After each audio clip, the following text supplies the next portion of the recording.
자, 페이지 256쪽 보겠습니다. 250. 오 드디어 하나 나왔다. 네, 나 이거 오늘 잘하는데. 산화와 환원이라는 이제 화학 반응 단원에 대해서 소개해 보도록 하죠. 요 앞에 단원들은 이제 탄소 화물들인데요. 이거는 지금 여러분 중학교 2학년 학생들한테 뺍니다. 다 뭔지 알지? 네, 내년에 중3 돼서 하면 되는 거죠. 알겠습니까? 반응변이에요. 매우 중요합니다. 분명히 말하지만 여러분한테 큰 2단원에 해당하는 원자, 큰 3단원에 해당하는 분자, 이거는 앵간 학생들은 안 틀려요. 일반계 고등학교 학생들도 1, 2, 3등급에 있는 애들은 잘 안 틀려. 뭐가 문제야? 반응변이 문제고, 그리고 반응의 양쪽 관계가 문제예요. 알겠어? 네. 1년에 우리가 화학 반응이라 하는 것들은 산소의 출입이 수반되는 경우들이 굉장히 많습니다. 산소의 출입이. 그래서 산화환원의 정의를 내리네요. 옥시데이션이라서 산소를 얻는 것을 산화라고. 그러면 산소가 빠지는 디옥시데이션 하면 환원, 물론 환원을 리듀스 이런 말을 쓰기도 하겠습니다만은 산소의 출입에 대해서 산화 환원을 산소를 얻는 걸 산화, 산소를 빠지는 걸 환원이라고 그렇게 정의 내렸습니다. 대표적인 놈으로 Fe2O3 산화철 되겠습니다. 산화철 3 하겠네요. 여기다가 CO 일산화탄소를 불어넣습니다. 물론 가열했습니다. 그랬더니 이산화탄소하고 철이 얻어지는, 즉 철의 재련 과정이 되겠죠. 억지로 개수 맞추자면 이렇게 개수를 맞출 수 있겠는데요. 지금 여러분한테 중요한 건 개수 맞추는 게 아니라 산소 출입에 대해서 산화환원의 정의를 내는 게 훨씬 더 중요하겠다고요. 알겠습니까? 일산화탄소는 산소를 얻었습니다. 뭐라고 부른다고? 산화됐지. 일산화탄소가 산화됐습니다. 그렇다면 산화철 입장에서 어떤 일이 벌어진 겁니까? 산소가 빠지는 환원된 것을 볼 수 있습니다. 간단한 거죠. CuO 산화구리 2를 준비해봤습니다. 여기다가 수소를 불어넣어봤네요. 그랬더니 금속 구리가 얻어지고 H2O 물이 됐다고 하겠습니다. 산화구리 2 입장에서 어떤 일이 벌어졌습니까? 산소가 빠졌죠. 뭐라 부른다고? 환원됐다고요. 그럼 수소 입장에서 어떤 일이 벌어진 겁니까? 산소를 얻었다, 산화된 거다라고 할 수 있겠죠. 이해됐습니까? 네. 그래서 산소의 출입에 대해서 보면 산화환원의 정의를 내리고 있네요. 여러분들 소화제라는 말을 쓴다고 해요. 소화제. 소화제는 지가 소화되는 물질입니까? 남을 소화시키는 물질입니까? 소화시키는 물질입니다. 일산화탄소 다시 한번 보죠. 자기 자신은 뭐가 됐다고? 산화가 됐잖아. 자기 자신은 산화가 되고 남을 화는 시켰어요. 뭐라고 부를래? 그래서 이놈은 환원제라고 부르겠습니다. 산화구리 2를 봤습니다. 얘는 자기가 환원되면 남을 산화시켰죠. 뭐라고 부를래? 예, 산화제의 역할을 해줄 수 있겠다는 거죠. 물론 얼마든지 수소라면 자기가 산화되고 남을 환원시켰죠. 뭐라고 부를래? 예, 환원제라고 부를 수 있겠습니다. 이해됐습니까? 근데 과학이 발전하다 보니까 일련의 반응에 대해서 산소의 출입만으로는 도저히 설명될 수 없는 현상들이 발견되기 시작했네요. 그래서 좀 더 확장하겠습니다. 예를 들어서 CO 산화구리 2가 준비되겠는데요. 여기다가 메탄올을 준비해봤습니다. 메탄올의 생김새는 이렇게 생겼습니다. 그랬더니 폼알데하이드라는 물질과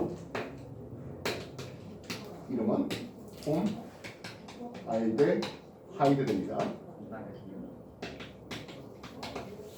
참고로 1급 발암 물질이에요. 맥이 어떻게 돼요? 맥이 어떻게 돼요? 죽지 않아. 한 30g이면 죽일 수 있어요. 30g이요? 30g이면 사람을 실명시킬 수 있겠군요. 그리고 금속 구리와 함께 물이 얻어지는 것을 봤습니다. 아까 보십시오. 산화구리 2에서는 어떤 일이 벌어졌습니까? 네? 산화구리가 되는 산화구리 2가 구리가 되는 과정. 산화구리 2가 구리가 되는 과정이에요. 무슨 일이 벌어진가요? 산화구리 2가 구리가 되는 과정은 산소가 빠졌지. 산소가 빠진다는 것을 뭐라고 본다고? 환원이라고요. 그럼 자기 자신이 환원됐다는 것은 남을 뭐 할게? 산화. 산화시키지. 산화제 역할을 할 거 아니야. 네. 그럼 산화되는 존재는 누구겠습니까? 그렇죠. 메탄올이 산화돼야 됩니다. 뭘로? 폼알데하이드로 산화되겠습니다. 근데 말입니다. 얘가 산소를 얻었습니까? 하는 거예요. 산화코이 2에 있던 산소는요, 물로 가 있는 거예요. 이해됐어? 되겠나? 네. 그렇다면 메탄올에 있던 산소는 여기 산소 그대로예요. 그럼 도대체 어떤 일이 벌어졌니? 라고 하는 부분이죠. 예, 이쪽에 있는 수소 원자, 이쪽에 있는 수소 원자, 수소 원자 두 개가 빠지네요. 예, 그 수소는 이쪽에 가 있습니다. 이래서 수소가 빠졌습니다. 그리고 공유전자 하나가 들어왔네요. 탄소, 산소 사이에 원래 단일 결합에 있던 거에 추가적으로 공유결합을 한 번 더 만들어줘서 탄소, 산소 사이에 이중결합을 형성하는 이 과정을 볼 수 있다고요. 확장시켰습니다. 수소가 빠지면 산화, 수소를 얻으면 환원이라고요. 이래서 빨갛게 달군 구릿줄을 메탄올에 집어넣었더니 매캐한 냄새가 나는 자극적 냄새가 나는 폼알데하이드가 만들어지고 다시 원래 이 붉은색 구리가 만들어지는 과정입니다. 이래서 산소의 출뿐만 아니라 수소의 출을 통해서 산화환을 확정하는 거예요. 확장하는 거라고요. 여기서 광합성 과정 보겠습니다. CO2 이산탄소하고 물이죠. 여러분 중학교 내신은 공부했던 거예요. 그랬을 때 포도당이 만들어지면서 부산물로 산소가 만들어졌던 광합성 과정을 볼 수 있습니다. 여러분들 중학교 시절에는 6개의 이산탄소, 6개의 물, 포도당 만들고 6개의 산소 이렇게 쓰는데요. 근데 확률이 좀 더 올라가면 6개의 물이 아니라 12개의 물과 여기에 6개의 물로 씁니다. 왜 이렇게 나눴을까요? 이 물의 출처와 이 물의 출처가 서로 다르기 때문입니다. 산소 동위원소로 산소 18자를 준비해봤어요. 그랬더니 O2 산소로서 여기가 18 나와요. 다시 말하면 광합성 결과 방출하는 산소의 출처는 뭐다? 물이었다는 거예요. 이래서 그래서 물에서 수소가 빠지네요. 뭐라 부른다고? 산화됐죠. 그럼 그 수소는 누가 얻어먹었다고? 이산화탄소가 그 수소를 얻어먹어서 포도당이 된 거라고요. 이산화탄소가 수소를 얻는 환원 과정이죠.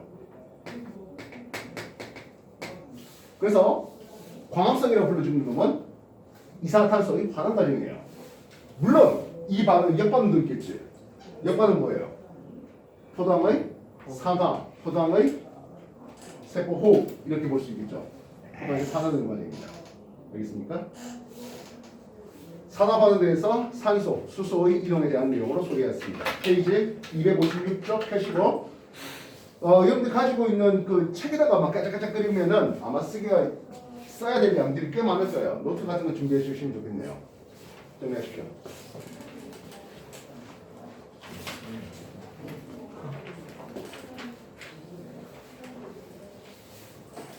제가 잘하는 남자.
자, 다시 한번 보겠습니다. 이런 말을 봤네요. 구리에다가 산소를 반응시켰어요. 여러분들이 이제 중3 내신에서 가장 많이 나왔던 반응 중에 하나가 질량 보조 법칙 및 일정 성분 법칙을 설명하기 위해서 산화구리 2를 만드는 과정이었습니다. 개수 맞추자면 두 개의 구리 산소, 그래서 두 개의 산화구리 2가 만들어지는 그런 과정이 되겠는데요. 구리 입자에서 산화구리 2가 되는 거 당연히 산소를 얻었습니다. 뭐라 부른다고? 아, 예, 구리 입자는 산화됐습니다. 그렇다면은 산소는 어때야 합니다. 산소는 분명히 환원돼야 되잖아요.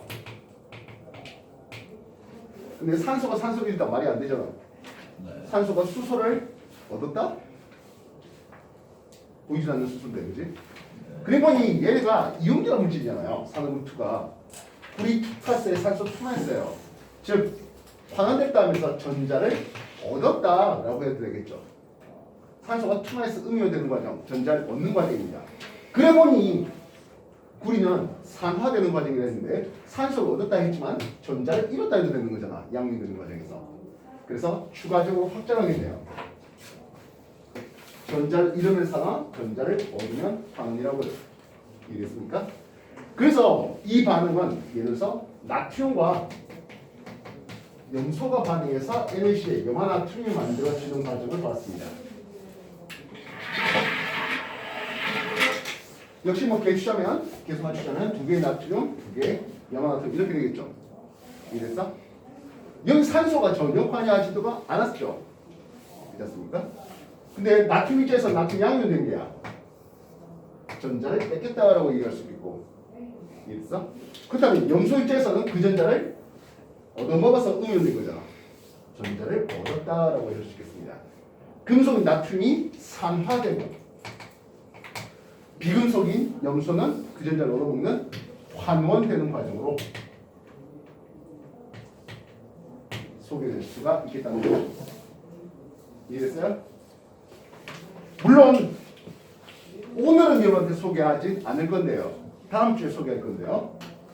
최종적으로는 산화수라는 것을 여러분한테 가르칠 겁니다. 산화수가 증가되는 게 산화, 감소하는 게 단원 이렇게 말입니다. 다음 주에 할 거예요. 산화수 정리하세요.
여러분들 기본적으로 원소의 종류가 몇 종류로 쓸 수 있다? 크게 나누면 두 종류로 쓸 수 있죠. 뭘로요? 금속과 비금속으로 나눌 수 있습니다. 그래서 우리는 여러 가지 산화 환원 반응에 대해서 크게 나눈다면 금속 대 금속의 산화환 반응, 금속 대 비금속의 산화환 반응, 마지막으로 비금속 대 비금속의 산화환 반응으로 우리가 분류해낼 수 있겠습니다. 이 중에 어떤 게 가장 간단할까요? 비금속. 가장 간단한 건 아무래도 금속과 비금속이죠. 기본적으로 보세요.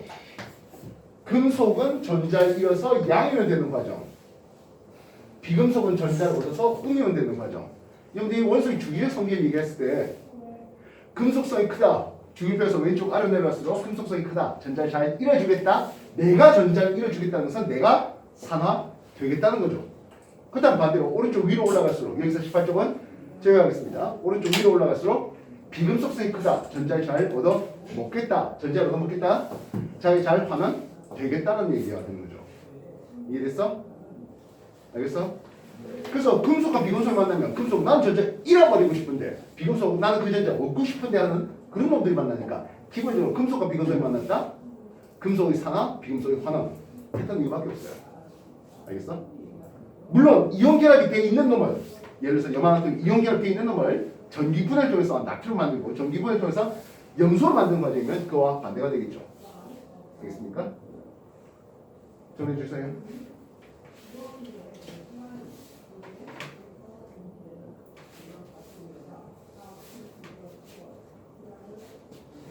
다음 주에는 산화수 나갈 거야. 257쪽에 해당하는 산화수 나갑니다.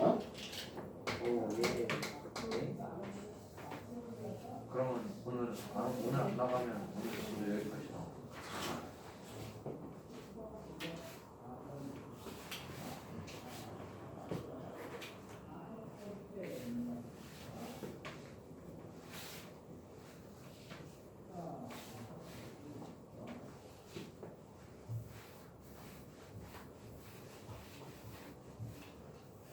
여기 주기율표에서 금속이 왼쪽 아래로 내려서 방사선이 크다 했잖아요. 그지?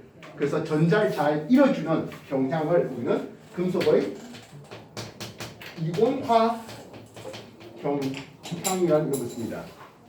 세파이드 2F에서 여러분한테 살짝 가르칠 때도 이 이온화 경향은 반드시 외워놓고 있어라 했습니다. 그 어느 누구도 이온화 경향은 안 줘요. 미리 알고 있어야 되는 거야. 알겠어? 그리고 이거는 화학원뿐만 아니라 화학 2에서도 화학 전지, 전기화학 들어갈 때도 이온화 경향을 알고 있으면 누가 산화 잘 될지, 누가 환이 잘 될지 그런 거에 대한 정보들이 바로 요 순서에 나와 있는 거예요. 이 순서 반드시 기억하라 했습니다. 아.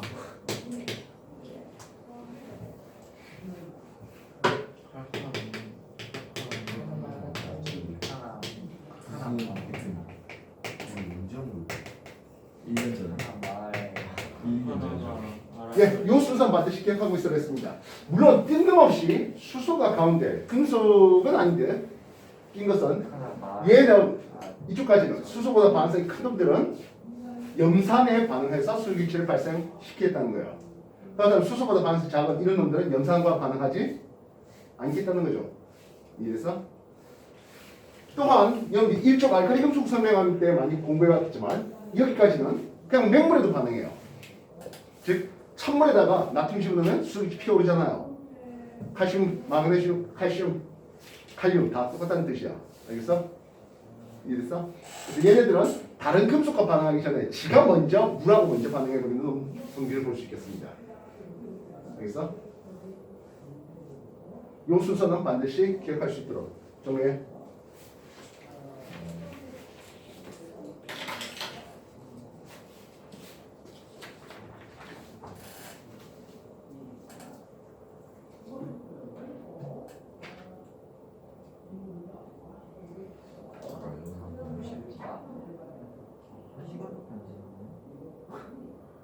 신문 30분 썼잖아.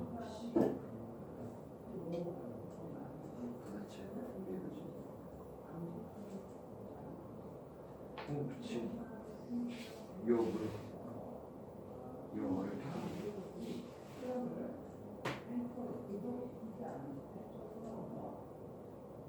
SN이 뭐였지? 주소. SN이 주소야? SU. SN인데? 그러니까 SU요? SN이야. SN이 맞고 SN도 있어. 주소는 SU. SN이지. 슈퍼노바. SN이 주소인데? 그러니까 슈퍼노바. 똑같이. 그렇게 외우면 잘해요. 다 외웠어? 그 S, PB 옆에 있는 게 뭐예요? SN은 추석이에요. 뭐 SN 했잖아. SN이랑 오. N 슈퍼노바. 슈퍼노바가 뭐지?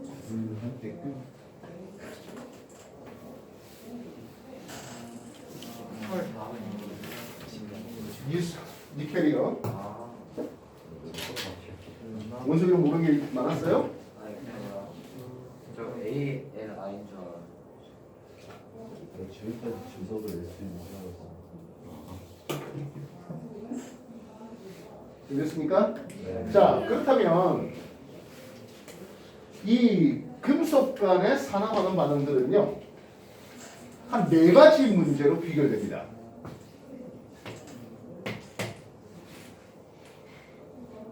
원 플러스는 거의 짤없이 원 플러스예요. 그럼 이쪽 알칼리 금속, 나트륨 플러스, 칼륨 플러스 이런 것도 있지 않겠습니까? 근데 아까 말했지만 얘네들은 그냥 맥락만 반응합니다. 그래서 원 플러스는 거의 은1 플러스예요. 되겠어? 그럼 이 은1 플러스가 아연과 집어넣으면 하겠습니다. 아연 플러스가 되면서 은이 석출되는 과정을 보는데요. 왜냐면 은1 플러스보다는 은2원보다는 아연이 반응성이 더 크잖아요. 이해했어? 그래서 아연이 전자를 잃어주고, 근데 아연은 2개 전자를 잃어줬어요. 근데 은5 플러스는 1개 전자만 받기 때문에 개수를 따지면 2개 되는 이런 과정을 보게 되겠습니다. 이해했어? 그래서 아연 N개당 총 이온수는 N개가 감소합니다. 아연 하나 들어왔더니 은1 플러스 2개가 석출된다는 뜻이야. 알겠어? 이해됐나? 알아먹고 쉬운? 맞아요. 1 플러스만 석출 꼭 2 플러스 이온이 있냐면 은1 플러스에 대해서 알루미늄이 반응하기 때문에 이 알루미늄은 3 플러스래요. 네. 3 플러스는 뭐 거의 짤없이 알루미늄 3 플러스 13족 원소 알루미늄밖에 안 써요. 여기 13족 원소 누구 있습니까? 2주기 13족 누구야? 알루미늄. 2주기 13족은 붕소죠. 아, 이주기. 중대한 근데 2주기 붕소는 붕소의 3 플러스 형태로 그렇게 있기는 어려워요. 중문속에 해당해서. 와우. 그래서 3주기 13족인 알루미늄 3 플러스 돼요. 이해됐어? 네. 그럼 4주기 13족은 누굽니까 하면 갈륨이라고 불러주는 놈인데요. 이 놈도 이제 약간 중금속에 준금속에 속하게 됩니다. 그래서 갈륨. 3 플러스는 알루미늄 3 플러스만 있다 보셔도 상관없어요. 제노. 물론 철 같은 경우에는 2풀도 되고 3 플러스 되는데 이건 이 금속, 전이 원소이기 때문에 뭐 웬만하면 잘 다루려고 하지는 않는 상황입니다. 그래서 전이형 원소 중에 3 플러스 될 것은 뭐 거의 알루미늄 3 플러스가 거의 유일합니다. 그렇다면 얘는 은을 석출시킬 수가 있겠는데요. 개수 보면 알겠지만 얘는 3개의 은이 석출됩니다. 1개의 알루미늄입니다. 그래서 알루미늄 N개당 총 이온수는 2N개가 감소하는 과정을 보게 됩니다. 이래서 그렇다면 2 플러스로 아연 2 플러스가 있었대요. 알루미 들어오면 어떤 일이 벌어집니까? 하네요. 알루미 3 플러스가 되겠죠? 네. 아연이 석출되는 것을 볼 수 있습니다. 그러면 알루미늄 2개가 반응할 때 아연 3개가 석출됩니다. 이건 알루미늄 2N개당 총 이온수는 N개만큼 감소하는 것을 볼 수 있겠다고요. 이해했어? 알루미늄 2개가 나왔을 때 아연 3개가 석출되니까. 그럼 맨날 감소하는 것만 있습니까? 증가하는 것도 있어요. 알루미늄보다 반응성이 더 큰 마그네슘을 준비해봤습니다. 알루미늄 3 플러스가 있는 데다가 마그네슘을 준비해봤습니다. 이 마그네슘은 마그네슘 2 플러스로 녹아 나오면서 알루미늄을 석출시키는데요. 2개의 알루미늄이 석출될 때 3개의 마그네슘이 녹아 나옵니다. 결국 이 얘기는 마그네슘 3N개당 총 이온수는 N개 증가해요. 금속 간의 산화반응 반응 양적 관계가 될 때는 요 4개 반응 그 이상에서 벗어나지 않습니다. 기억해 놓으시기 바랍니다. 정리하세요.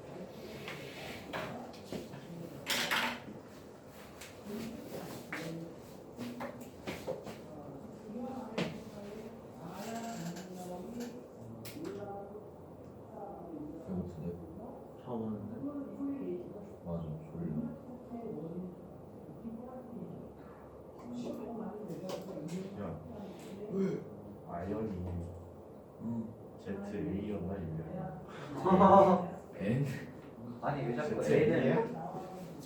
N이라고 해? 이렇게 있는 거지.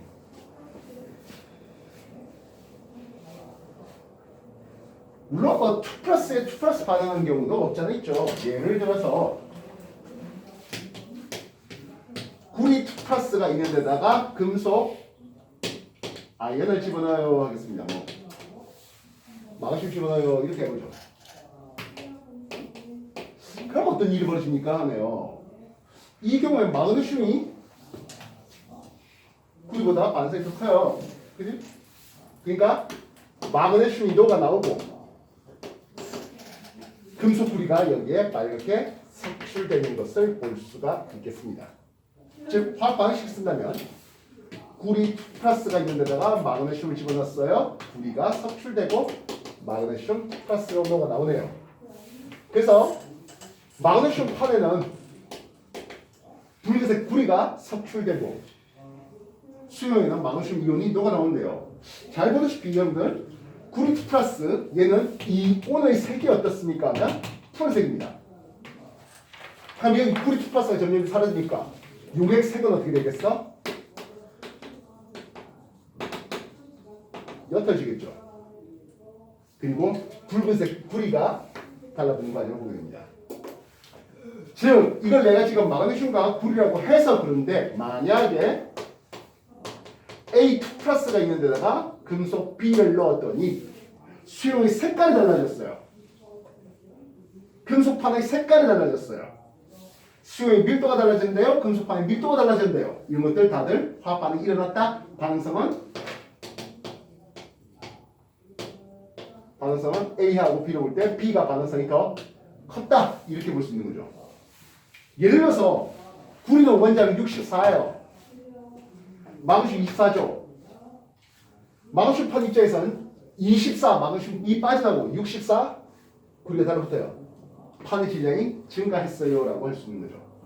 말들이 이해됐어? 네. 그럼 수용의 밀도 입장에서는 감소한 거죠.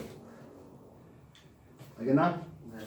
그래서 이런 형태를 주었을 때 누가 더 반응성이 큰지 아무 반응이 안 일어났다면 당연히 A가 반응이 더 크겠습니다. 근데 색깔이 변해요, 뭐 질량이 변해요, 밀도가 변했잖아, 뭐 이런 것들이 나온다면 반응을 한 개고 금속의 반응성이 더 컸다 이렇게 얘기할 수 있는 거라고.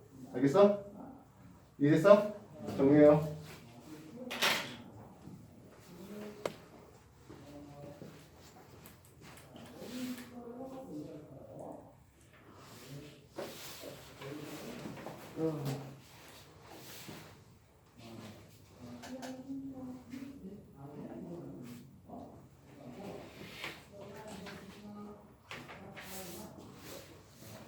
넌 왜 이리 와서 또 잘나 그러냐?